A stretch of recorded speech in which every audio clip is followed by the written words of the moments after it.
Greetings, wrestling fans, and welcome back to another All Wrestling review. If I have to be honest with you guys, I think I'm starting to feel a bit worn out of wrestling. Not because I'm watching more wrestling like TNA and AEW and all that. It's not because of that. I think, I really think the internet has really been affecting my love for wrestling and all that stuff. I don't know, or maybe it's just my years, I'm getting older. A part of me is thinking maybe I should step away from wrestling for a bit. I'm really considering it because I'm not really enjoying it as much as I want to, if you guys know what I mean. I'm not enjoying wrestling as much as I want to. So, I don't know. It's really getting to that levels for me that I might just have to step away for a bit. You guys, I'm pretty sure you guys may understand. But, regardless, let's talk about the All Wrestling review this week, and there's not really a whole lot I'm really going to go over this week. Like, AEW had, they had Collision. I don't really remember much from Collision. Obviously outside of the Saraya's Rules match, I thought that was fantastic. I actually really enjoyed that match. Saraya and Jamie Hayter had a really, really good match.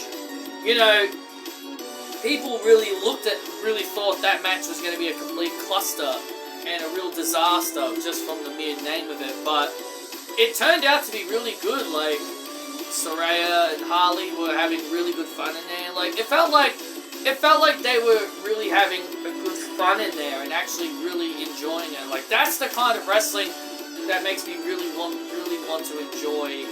That's the kind of wrestling I enjoy, like the hard-hitting wrestling and the brutal spots and the hardcore spots. Like, that is the kind of wrestling I really enjoy. And I think this was the first time Saraya really had that kind of no disqualification match.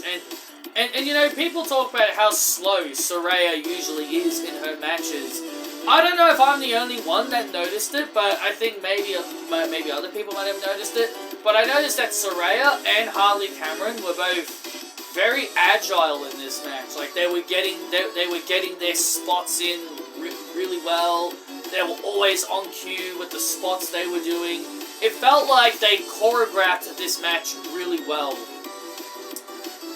Some brutal spots, like Saraya smashing Jamie Hayter in the head with a few weapons, and even smacked her with a keyboard at one. She even smacked her across the back with a keyboard from a computer, which I thought was hilarious. They had cars laid out on a table, which I know is not the most AEW thing in the world, but let me understand. You guys gotta understand. We had all the thumbtacks and all that other crazy stuff was left in that match that Swerve and Hangman Page had. And also, understand, do you really think women are going to take thumbtacks? I mean, I know Britt Baker and Thunder Rosa did, but you got to remember, this is Saraya. I don't think maybe thumbtacks is a bit too much for them. But yeah, toy cars, that sounds like a very WWE thing, if I'm being completely honest. But hey, you know what? It's whatever. But overall, I really enjoyed a lot of the spots in the match. Like, I was actually really enjoying it from the moment I started watching it. And definitely Saraya's best match. You can say what you want about Saraya, but you cannot argue and say this was easily, and not argue and say this was easily her best match. This was easily by far the best match on ever since she came to AEW. I mean, sure, her match with Britt Baker, the first one she had, was decent. The Fatal 4-Way, where she won the title, was decent. And her match with Shida was decent. Like, Saraya's had decent matches, but none of them that has made me go, oh wow, yes, I really want to see, more. I kind of want to see Saraya and Jamie Hayter, have more matches, considering the amount of considering the great chemistry they had in this match. Especially this was their first time having a match against each other. Like, it was really good. One spot where I cringed, there was a few spots I did cringe at. One spot I cringed at was where Jamie Hayter was on the top rope. Saraya was trying to superplex Jamie off the top rope through 2 tables that was set up on the outside that had the bunch of toy cars on. Jamie was able to fight it off. Harley Cameron then jumped on Jamie's back to kind of keep her in position. Saraya then grabbed a chair, cracked Jamie in the head. Jamie Hayter would then fall off the top rope with Harley on her back, and they would crash through the tables, but the second table didn't break, and Jamie's and the back of Harley's head whiplashed on the edge of the second table that didn't break. That hurt like hell. That would have hurt like hell. That felt like that spot didn't go according to plan, but yes, Harley was really out of it after that. She was done. She was out of it after that. One other thing that I've seen a lot of people, say, that Saraya never takes bumps. She's never willing to put her body on the line to prove that she's never willing to put her body on the line. But yet she put her body on the line several times in this match, where she got smashed through a table, she took a haterade, and more importantly, she got spiked on her head and neck with a picture-perfect tombstone pile drive. People like to joke about Saraya never wanting to take a tombstone, but Saraya took a pile driver by Jamie Hayter. People joke about her neck a lot and say how it will always break, like it'll break if someone does a tombstone on her. But yet, here's the thing, she's been tombstoned, she's been pile-driven several times in AEW. Toni Storm has pile-driven her a few times in AEW, and her neck never broke. Britt Baker has done like a neck breaker on the outside at one point. Her neck was fine then. Sheeta German suplexed her, though it was soft. Though it was extremely softly, but she German suplexed her on the edge of the apron of the ring. The point is, people say Saraya never takes bumps and never takes risks in AEW, and you kind of see why, because that maybe she wants to do more spots like this, but maybe Tony Khan and the wrestlers are a bit iffy about it, but she looked really comfortable in there. She took a pile driver very beautifully, and then she gets finished off with the haterade, and Jamie Hayter ultimately won that match. Very, very good. I really did enjoy that. I would really love to see those two have more matches, but because they went straight with a stipulation immediately off the bat, it feels like this was just a one-and-done feud for Jamie Hayter, just so that she can, get a big win. Overall, really fun match, and I ultimately really enjoyed it. As for AEW Dynamite, I can't really say a whole lot about it, other than Britt Baker came back, and they mentioned a stat, which I don't know why. I think it's very pointless. It's a pointless stat. They mentioned that Britt Baker is undefeated in Pittsburgh, because that's her hometown, Pittsburgh. I'm like, what a pointless stat. I think that's a pointless stat. She now goes 5-0 in her hometown of Pittsburgh. I think that's a pointless stat. And Mariah May was watching on, and it kind of made me think maybe they're going to do Britt Baker versus Mariah May, which I'm really hoping they don't, because I really don't want Britt Baker to come back and just get slotted right back into a title picture. It just doesn't sound right to me. I wish Tony Khan would just not have Britt Baker challenge for any titles for the foreseeable future, especially after what she did in her match with Mercedes, especially after the poor performance she had in her match with Mercedes. it's best she stays out of the title picture for a bit. At least in my opinion, she should. Will Ospreay and Ricochet had a fantastic match. I really did enjoy their match on Dynamite as well. It was very, very fun. The other thing that has been very well noted in AEW has been the debut of MVP and Shelton Benjamin. And my God, Shelton Benjamin got a great pop from the crowd. Did not expect that at all. But MVP is starting up a new Hurt Business. It's already been made official that Bobby Lashley will be joining AEW, which, you know, I've never been the biggest Bobby Lashley guy, so TD can take it or leave it with Bobby Lashley. Take it or leave it with Bobby Lashley, in my opinion. But one of the things that happened on the 5th anniversary of Dynamite was Mercedes had a backstage segment with MVP, and MVP offered her a spot in his new Hurt Business. I think they're giving it a different name, but I'm just calling it the new Hurt Business. And also, people are saying that it's a Hurt Business reunion because MVP, Shelton Benjamin, and Bobby Lashley are all there. And I'm just like, well, not necessarily. It's not a I'm like, well, not necessarily. Cedric Alexander isn't there, so it's not really a Hurt Business reunion until Cedric Alexander leaves WWE and signs with AEW. So, just like how, just because Johnny Gargano, Indy, and Candice are together doesn't mean it's the way. It can't be the way unless Austin Theory's there. You may get what I mean. So, I don't really want to see Mercedes with MVP. But, you know, I guess we'll see where this whole situation ends up going. I guess we'll end up seeing where that whole situation goes. And then on Rampage, Camille pretty much killed a local wrestler in 10 seconds. And yeah, I pretty much consider it 10 seconds. Because they played her whole entrance. And the bell rang, she clotheslined her opponent.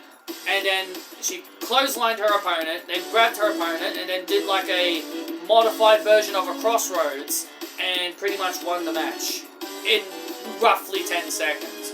Now, I would complain about that. But here's the thing. For someone like Camille, I understand that. For someone like Camille, who's just debuted, and she's, you know, like this big, strong girl, like, it makes a lot of sense to start her off with enhancement talent, but if they keep doing it if they keep doing it as it goes on, then it will get annoying. But, you know, so I think starting her off just squashing enhancement talent makes sense. Anna Jay was backstage at Rampage cutting a promo. I'm hoping they have big plans for Anna Jay. I really want to see her challenge for one of Mercedes' titles, which, you know, could very well happen, because I will get to Stardom in a moment, because there are definitely some things about Stardom I want to bring up. And also, Harley Cameron had a match with Queen. I don't know how to say her name. All I know is her name is Queen. I know there are people that like her, but to me, her name is really hard for me to pronounce. So, her name is Queen. You may know. AEW viewers will know who I'm talking about. So yeah, that was a fine matchup as well. That was a fine little matchup as well. So other than that, that's really all I can really talk about on AEW. Some interesting things happening in the land of the Elite. TNA now, only a few things I want to talk about with TNA, and that was there was a match between Xia Brookside, and I think she's kind of becoming a cowgirl gimmick now, because she was wearing like a cowgirl hat, and she was kind of, I'm guessing they're giving Xia Brookside a gimmick now. So Xia Brookside had a match with a girl named Heather Reckless. She's a new girl that recently debuted, and she's kind of forming an alliance with Ash by Elegance. There was a backstage segment with Ash by Elegance, and Heather Reckless came back, and to them and asked how was her performance. They thought it was good, but it's not elegant. So they want to give her a makeover and make her more elegant. So it sounds like they're pairing this new girl with Ash by Elegance. Now some people will be like, oh, why with Ash by Elegance? Why of all people? Look, it's something for her to do. All I'm saying is it's something for her to do, and, you know, Ash by Elegance could become Knockouts Tag Team Champion with this Heather Reckless. Who knows? But yeah, it is what it is on that side of things. And I thought the match between Heather Reckless and Xia Brookside was actually pretty decent. I might keep an eye on this Heather Reckless. She looks pretty cute, and I think she's got some potential. Also, Joe Hendry became the #1 contender for the Knockouts Championship. Not Knockouts Championship, the World Championship. He's not a girl. He's not a woman.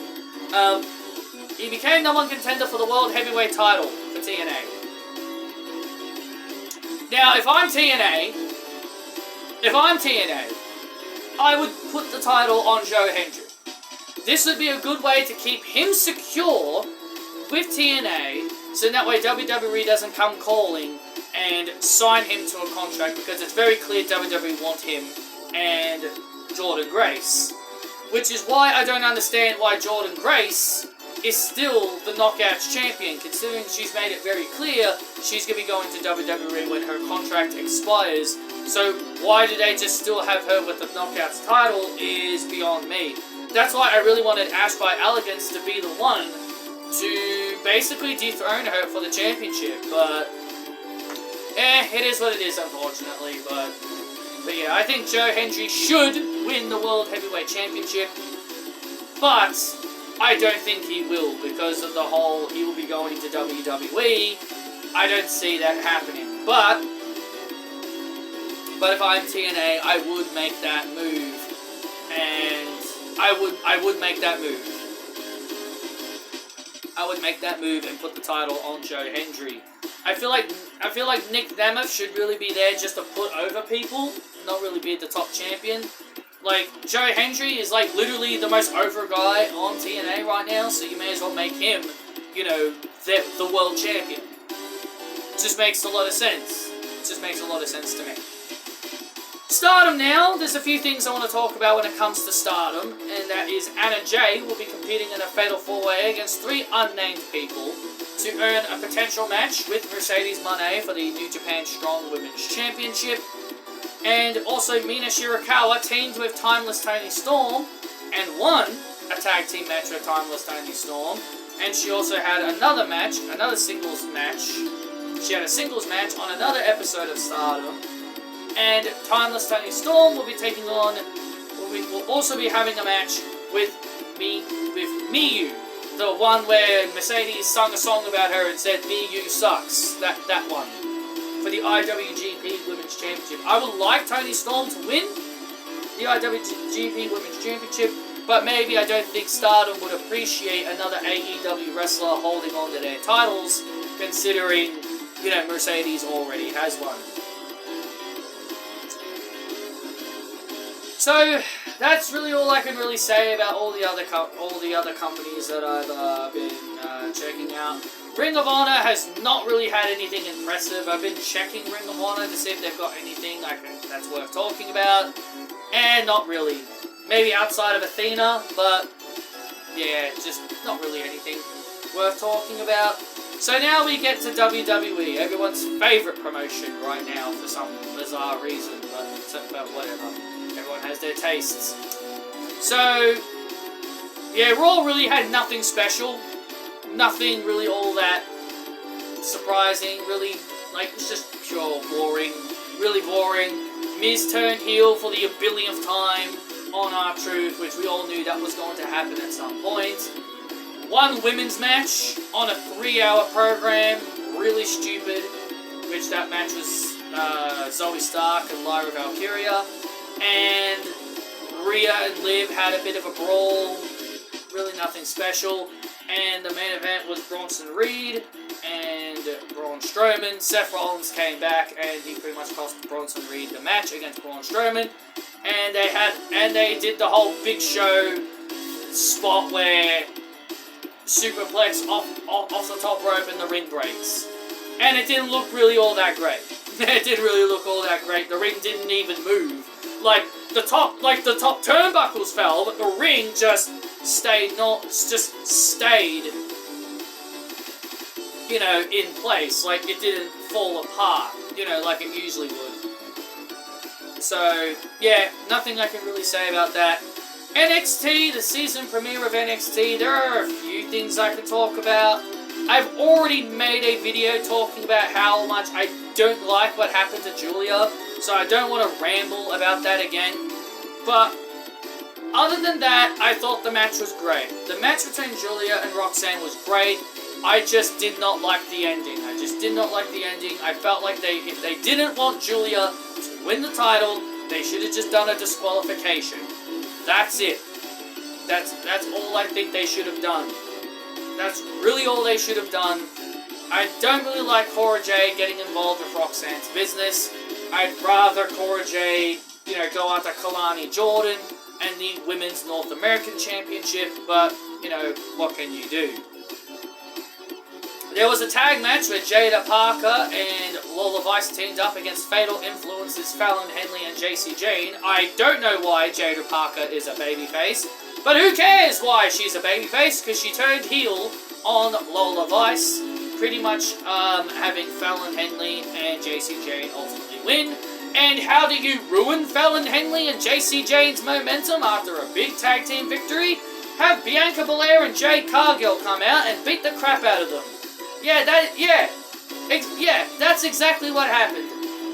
Bianca Belair and Jade Cargill came out and squashed Fatal Influence, pretty much squandering all the momentum they just gained after winning that tag team match where Lola Vice got betrayed by Jada Parker. So much for that, huh? So much for that. So much for that. I do prefer Fatal Influence over No Aura Collective, because at least I actually care about Jacy Jayne and Fallon Henley. Can't say the same thing about Jasmine Knox or whatever her bloody name is, but at least Fatal Influence actually has people I actually care about, unlike No Aura Collective. And Trick Williams became the new NXT champion, and I find it pretty funny how I predicted Roxanne and Julia's match and the Trick Williams match. Now, I know I don't say a whole lot on Twitter now and all that, but if you've seen my streams, you would have heard me say that I had a feeling they would not have Julia win. If you've seen my streams, you would have heard me say in one of my streams, I have a feeling they're not going to pull the trigger on Julia and they're actually going to have her lose. And I also said Trick Williams is going to win the NXT Championship back. So, yes, I may not make videos saying stuff like this, but I did say that stuff on stream. If you pay attention to my streams that I do pretty much every single day. And as for SmackDown, really nothing special I can really say happened on SmackDown. Naomi beat Tiffany Stratton because Tiffany Stratton has to suffer from that syndrome that's called Money in the Bank loser. When you're Money in the Bank contract winner, you have to always lose. The only people to not suffer from that syndrome on the women's side of things were the girls that cashed in immediately, like Nikki Cross, Liv Morgan, Bayley, and Alexa Bliss. They're the only people to never suffer from that syndrome.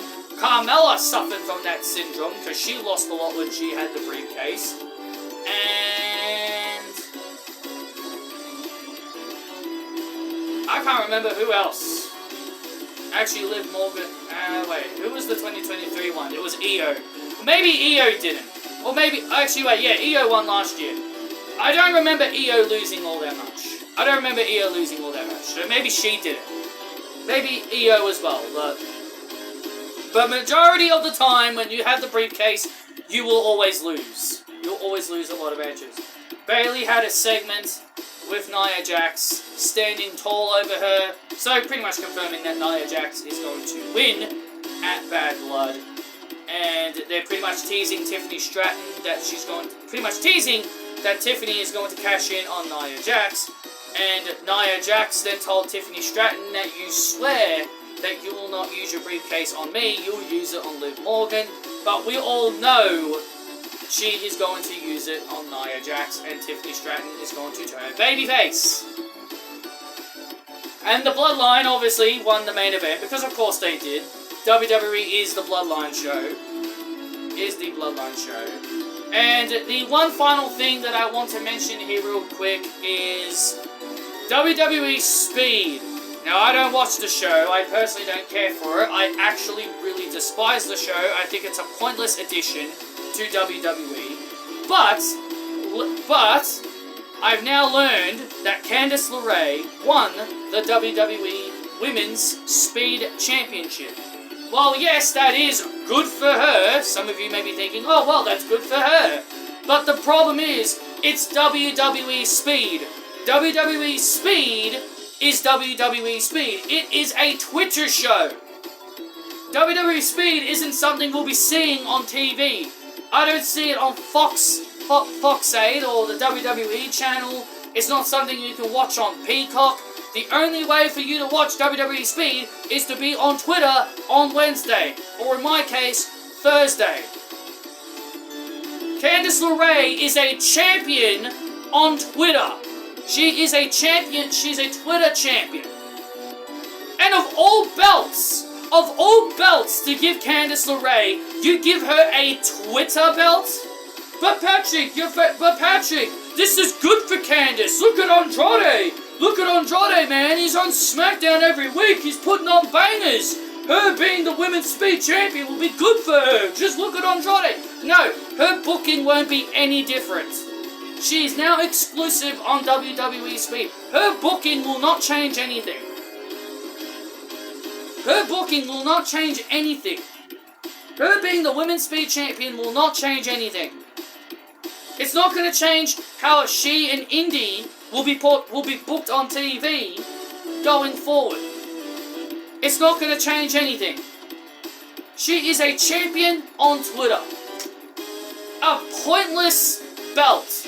But yet fans always give AEW crap for creating too many championships, but yet they retired one. They retired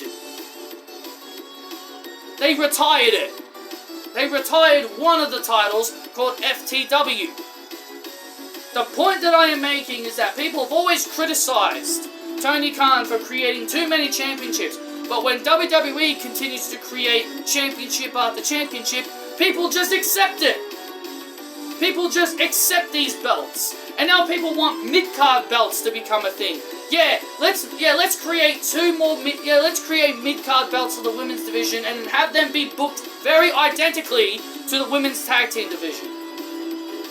Nothing is going to change. Candice LeRae's position in the company isn't going to change. She is nothing more than someone that's going to be wrestling 3-minute matches on Twitter.